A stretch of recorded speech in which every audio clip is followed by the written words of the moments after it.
420. We're here at Gas Monkey Bar and Grill, and just saw Tom Keifer, Cinderella fame. And actually, we got the meet and greet package earlier. My girl Rachel here has been a lifelong fan of Tom Keifer. Now, this was your first time getting to meet him. How was it?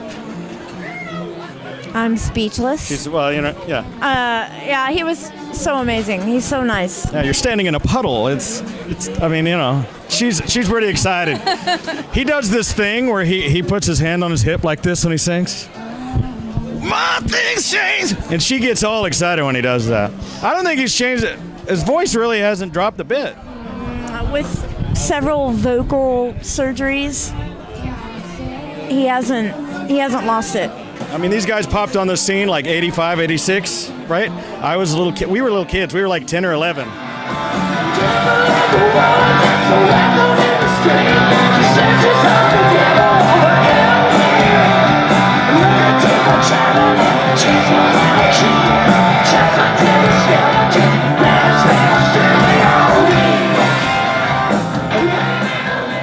I mean, so the dude has got, 10 or 15 years on us. I don't know what his age is, but he's doing great. And the band was tight. We were here for sound check. We did the whole VIP experience, which was great. I recommend it, by the way, if you're a Tom Keifer fan.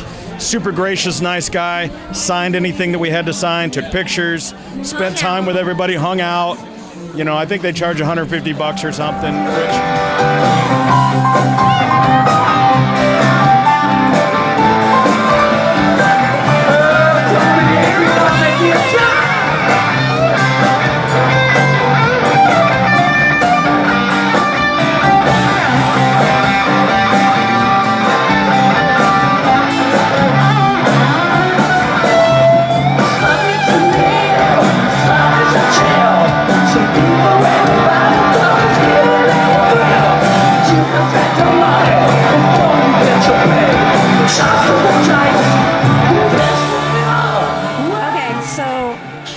Told me beforehand that they took out Heartbreak Station, and that broke my heart.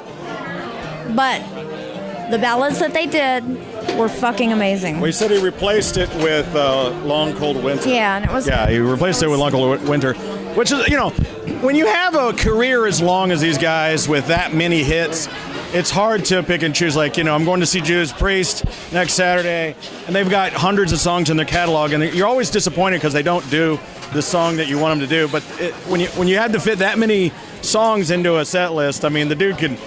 I don't know if I could sing for that long. It's worth it, especially with the fact that he's had vocal surgeries and that he's had problems with his vocals before, and that he has to do all these different exercises beforehand. Yeah. Like, the fact that he can still reach the notes and still sing the notes and still I didn't hear him do everything that he does. Would you say that's a rock and roll show? It's a rock and roll show, man. It's a goddamn rock and roll show. And really, I've argued this with people because back in the day when he was a pretty girl and he was hair metal, any real musician will tell you that, I don't know if that's rock and roll, that's blues. That's blues infused with rock and roll. I don't know if I'd even put him in a heavy metal category, even though that's where he fits, hair metal. Yeah. But it's really a blues-inspired. I mean, I'm surprised they don't have a steel guitar up there, almost going Western, because there's so much blues going on there. And speaking of which, yeah, we're talking about his slide. Remember, I was saying that like putting labels on bands with categories and things. I always argued that I always felt like Cinderella and Tom Keifer's music was more blues than metal. Right? Here's what I'll say, just an opinion. And you know what they say about those? Yeah.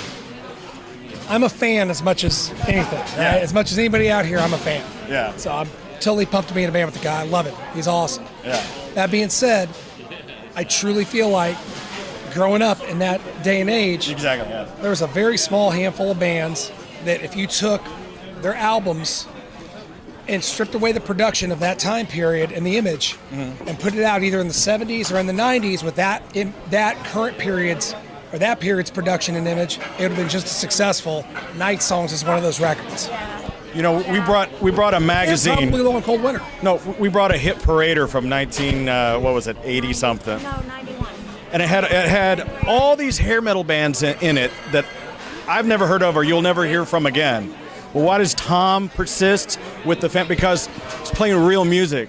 It's like the core of what he plays has more foundation in it than some of the pop hair metal stuff that people were trying to get into in the 90s. And I think that's why he lasted and these other bands are gone. There's probably something to that. And he could still do it. Good music stands the test of time, even, after trends change and all that stuff. It all comes back. It's cyclical. Exactly, yeah. So. And I don't find his music to be trendy of the times. It doesn't sound like 80s or 90s to me. Yeah, like I said, if you ignore the image and the production from 1986 or 88 or whatever, if Mutt Lange produced that album at the same time he produced Highway to Hell, it would sound like an AC/DC record. Yeah, right. Night songs. Yeah. So, Long Cold Winter, that's got a little more of a bluesy feel. And Sure, when you mention ACD, you think about bands like AC/DC, Judas Priest. There's a couple of bands who they've been accused of making the same record over and over, and they're like, "What's wrong with that? You mean we made the same badass fucking record over and over?" They're all good. Here's where I'll leave that, and then I'm bailing. Yeah, you got to work.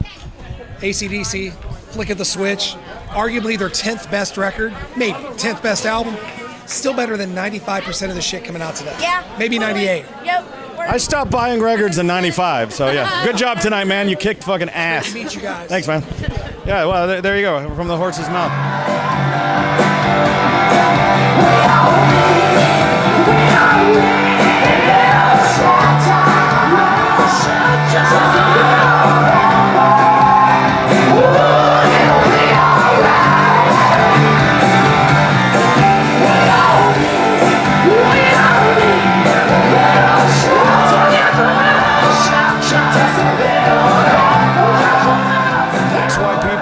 This has probably been one of the most packed shows I've seen at Gas Monkey Bar and Grill, and I am deaf, not from the band, but from the screams of all the girls in the audience.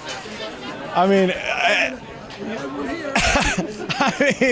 my ears are ringing from the crowd yelling. I mean, they could have heard it. It probably blew down the doors of Red River next door. So if you get the chance to come see Tom Keifer and you're a fan of Cinderella and you're a fan of this kind of music, you should come. And listen, the pre-sale on the tickets for this were like $10. You didn't come? Oh my God, go. What's the matter with you? Yeah, so come check it out. And hey man, I'll see you at the next Dallas concert.